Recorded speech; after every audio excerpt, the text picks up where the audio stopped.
ବେଙ୍ଗୁଲି କରୁଛି କେଁକଟର 1 ନମ୍ବରରୁ 7 ନମ୍ବର ପର୍ଯ୍ୟନ୍ତ ପ୍ରଶ୍ନ ଉତ୍ତର ଅଭ୍ୟାସ କାର୍ଯ୍ୟ କରିବା। 1 ନମ୍ବର ପଢ଼ ଓ ଦେଖି ଦେଖି ଲେଖ।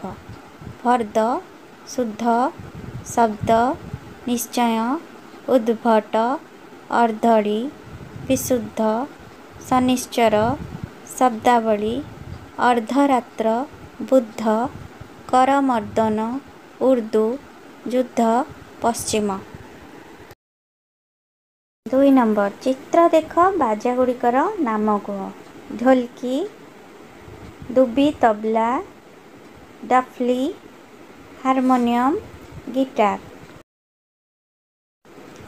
ବେହେଲା, ବୀଣା, ମୃଦଙ୍ଗ, ତୁରୀ, ବଂଶୀ। 2 ନମ୍ବର ପାଠଟି ପଢ଼ ସେଥିରେ ଲେଖାଥିବା ଦ, ଦ, ଧ, ଚ, ଦ୍ଭ ଅକ୍ଷର ଥିବା ଶବ୍ଦଗୁଡ଼ିକୁ ଫୁଲର ଉପଯୁକ୍ତ ପାଖୁଡ଼ାରେ ଲେଖ।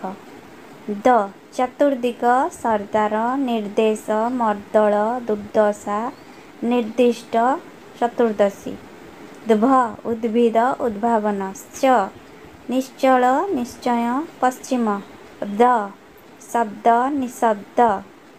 ଧ କଣ୍ଠରୁଦ୍ଧ, ବୁଦ୍ଧିମାନ, ବୃଦ୍ଧ, ଉଦ୍ଧାର। 3 ନମ୍ବର ଅସଜଡ଼ା ଶବ୍ଦକୁ ସଜାଡ଼ି ଲେଖିବା। ସରର୍ଦା, ସର୍ଦ୍ଦାର, ବିଧରୁ, ବିରୁଦ୍ଧ, ସଦ୍ଦୀପ୍ତା, ଶତାବ୍ଦୀ, ସନ୍ନିଧ, ନିଃଶବ୍ଦ, ମାର୍ଦ୍ଦନ, ନର୍ଦ୍ଦମା, ଉଦଦ୍ଭି, ଉଦ୍ଭିଦ, ଉଦ୍ଭୁତ, ଅଦ୍ଭୁତ, ଉରଦ୍ଧା, ଉଦ୍ଧାର, ସ୍ୱବଭା, ସ୍ୱଭାବ, ମଶ୍ଚିପ, ପଶ୍ଚିମ। 4 ନମ୍ବର ବହିରେ ଥିବା ନାଲି ଅକ୍ଷରରେ ଲେଖାଥିବା ରେଖାଙ୍କିତ ଭୁଲ ଶବ୍ଦଟିକୁ କାଟି ବାକ୍ୟଟିକୁ ସଜେଇବ। ଯେପରି ସୂର୍ଯ୍ୟ ପୂର୍ବ ପଶ୍ଚିମ ଦିଗରେ ଅସ୍ତ ହୁଅନ୍ତି। ପୂର୍ବ ଦିଗରେ ନାଲି ଚିହ୍ନ ଅଛି, ତେଣୁ ଠିକଟି ଲେଖିବ ସୂର୍ଯ୍ୟ ପଶ୍ଚିମ ଦିଗରେ ଅସ୍ତ ହୁଅନ୍ତି। ନାଲି ଗାର ଥିବା ଶବ୍ଦଟିକୁ କାଟି ଦେଇକି ଲେଖିବା। ଖ ବିଦ୍ୟାଳୟରେ ବାଘ ଦେଖି ପିଲାଟି ଆଶ୍ଚର୍ଯ୍ୟ ନିର୍ଭୟ ହୋଇଗଲା। ବିଦ୍ୟାଳୟରେ ବାଘଟି ଦେଖି ପିଲାଟି ଆଶ୍ଚର୍ଯ୍ୟ ହୋଇଗଲା। ନିର୍ଭୟ ତଳେ ଗାର ଅଛି, ତେଣୁ ନିର୍ଭୟକୁ କାଟିଦେବ।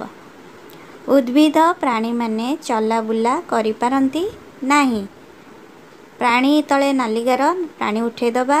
ଉଦ୍ଭିଦମାନେ ଚଲାବୁଲା କରିପାରନ୍ତି ନାହିଁ। ଘ ଅଶ୍ୱ ଶାର୍ଦୂଳ ବଣରେ ରହନ୍ତି। ଅଶ୍ୱ ତଳେ ଗାର, ଅଶ୍ୱଟିକୁ ଉଠେଇଦେବା। ଶାର୍ଦୂଳ ବଣରେ ରହେ। ୱ ଢୋଲ ବଜାଇଲେ ଜୋରେ ଶବ୍ଦ ଗନ୍ଧ ହୁଏ। ଗନ୍ଧ ତଳେ ନାଲି ଗାର, ଉଠେଇଦେବା। ଢୋଲ ବଜାଇଲେ ଜୋରେ ଶବ୍ଦ ହୁଏ। ଚ ମୋ ଜେଜେ ଯୁବକ ବୃଦ୍ଧ ହୋଇଗଲେଣି। ଯୁବକ ତଳେ ନାଲି ଗାର, ଉଠେଇଦେବା। ମୋ ଜେଜେ ବୃଦ୍ଧ ହୋଇଗଲେଣି। 5 ନମ୍ବର ବନ୍ଧନୀ ମଧ୍ୟରୁ ଶବ୍ଦ ନେଇ ଖାଲି ଜାଗାରେ ଲେଖ। ନିଶ୍ଚୟ, ବୁଦ୍ଧିଆ, ସର୍ଦ୍ଦି, ନିଃଶବ୍ଦ, ଅଦ୍ଭୁତ। କ କାଲି ରାତିରେ ମୁଁ ଗୋଟିଏ ଡ୍ୟାସ୍ ସ୍ୱପ୍ନ ଦେଖିଲି। ଅଦ୍ଭୁତ। ଖ ପିଲାଟି ଡ୍ୟାସ୍ ଯୋଗୁଁ ନାକ ସୁଁ ସୁଁ କରୁଛି। ସର୍ଦ୍ଦି। ଗ ମୋ ମାମୁଁ କାଲି ଡ୍ୟାସ୍ ଆସିବେ। ନିଶ୍ଚୟ। ଘ ବିଲୁଆ ଏକ ଡ୍ୟାସ୍ ପ୍ରାଣୀ। ବୁଦ୍ଧିଆ। 6 ନମ୍ବର ଗପରୁ ଲେଖ। କ କଇଁଛ କ'ଣ ବଜାଉଥିଲା? ଉତ୍ତର ହେଲା କଇଁଛ ମର୍ଦ୍ଦଳ ବଜାଉଥିଲା। ଶୀତଦିନେ କ'ଣ ହେବାରୁ ବେଙ୍ଗମାନେ ଗୀତ ଗାଇପାରିଲେ ନାହିଁ? ଶୀତଦିନେ ପ୍ରବଳ ଶୀତ ଯୋଗୁଁ କଣ୍ଠରୁଦ୍ଧ ହୋଇଯିବାରୁ ବେଙ୍ଗମାନେ ଗୀତ ଗାଇପାରିଲେ ନାହିଁ। ଗ ବେଙ୍ଗମାନେ ମାଟି ତଳେ କିପରି ଶୋଇଲେ? ବେଙ୍ଗମାନେ ମାଟି ତଳେ ନିଶ୍ଚଳ ହୋଇ ଶୋଇଲେ। ଘ କେଉଁ ତିଥିରେ ବାଘ ମାମୁଁର ବାହାଘର ହୋଇଥିଲା? ଆଷାଢ଼ ମାସ ଚତୁର୍ଦ୍ଦଶୀ ତିଥିରେ ବାଘ ମାମୁଁର ବାହାଘର ହୋଇଥିଲା। ଙ ହନୁବୈଦ କେଉଁଥିରୁ ଔଷଧ ତିଆରି କରିଥିଲା?